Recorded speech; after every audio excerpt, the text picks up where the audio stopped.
అన్య విధానాలను ప్రయోగించకండి, అవి నాకిష్టం లేదు అంటున్నాడు ప్రభువు. మీరు అన్యుల వలె ఉండకండి. మీరు మీ తండ్రిని అడుగక మునిపే మీకు అక్కరగా ఉన్నవేవో ఆయనకు తెలుసు. ప్రార్థన ఎంత దీర్ఘం అని కాదు, అందులోని యథార్థత ఎంత అని దేవుడు చూస్తున్నాడు. నీ గది తలుపులు మూసెయ్యి, ఏకాంత ప్రార్థన చెయ్యి. యథార్థంగా నీ హృదయంలో ఉన్నదేదో అదంతా ఆయన ఎదుట కుమ్మరించు. దేవునికి నీకు మధ్య జరిగే వ్యక్తిగత సంభాషణే ప్రార్థన. వ్యర్థమైన మాటలు, పడికట్టు మాటలు, నేర్చుకున్న చిలక పలుకులు వల్లించవద్దు. మనకేమి కావాలో ఆయనకు తెలుసు.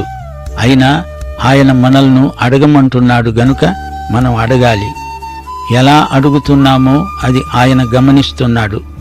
ప్రభువు ఇప్పుడు ఒక మాదిరి ప్రార్థనను మనకు ఉపదేశిస్తున్నాడు.